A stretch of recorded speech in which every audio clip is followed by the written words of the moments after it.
Shironeki en su forma Semikakuja es arrastrado por la locura, pues es más poder del que puede soportar, lo que lo convierte en una amenaza totalmente imprevisible y carente de todo control. De hecho, en esta forma, al combatir contra unos investigadores de la CCG, casi abandona su credo de no matar humanos, pero pudo recobrar el sentido a tiempo. En resumen, Shironeki es el Kaneki badass despiadado y sanguinario, el puto amo, el que le mola a todos con su pelo blanco, su traje negro y su característica máscara, y sin ninguna duda, el más sobrevalorado. ¿Por qué no? Shironeki no es ningún badass, es una persona que desea ante todo morir.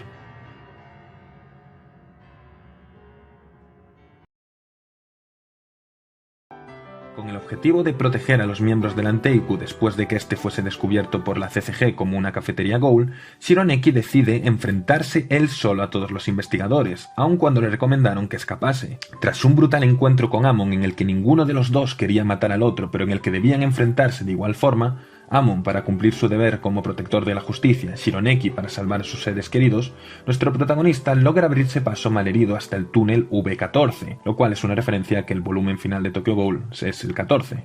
Volumen 14, V14. Siendo dominado por la locura de su Semikakuja, Hide, su mejor amigo, lo encuentra allí.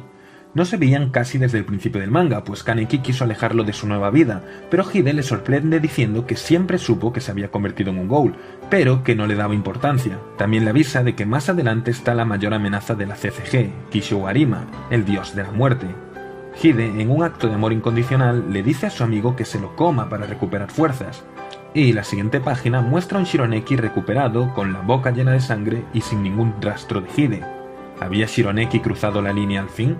No es momento para pensar en eso, porque enseguida el encuentro con Arima se produce. Shironeki solo puede quedarse atónito al ver la montaña de cadáveres de Ghoul sobre la que el inspector está, y ante esta macabra imagen afirma encontrar belleza en la muerte en vez de en la vida. Shironeki intenta luchar, pero no es rival para el inspector y acaba con el cerebro perforado brutalmente por sus armas. En sus últimos delirios, Shironeki se ve a sí mismo cuando aún era un niño pequeño y conversa con él como símbolo de su inocencia perdida.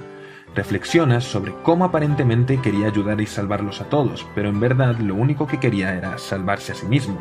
Tenía miedo de estar solo. No quería ayudar a sus amigos de forma altruista, quería que estos siguiesen viviendo para que no lo abandonasen, justo como hacía su madre.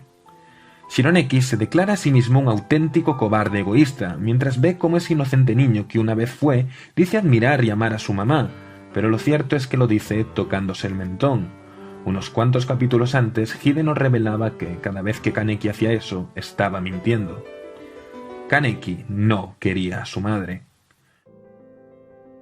Finalmente, el pequeño Kaneki se convierte en Kuroneki y ambas personalidades se abrazan mientras Shironeki lamenta no haber podido evitar esta situación y Kuroneki le agradece todo lo que hizo y lo mucho que luchó por salvarlos. Ambos se desvanecen, pues es hora de descansar. Dormir y soñar feliz es la única salvación que me queda.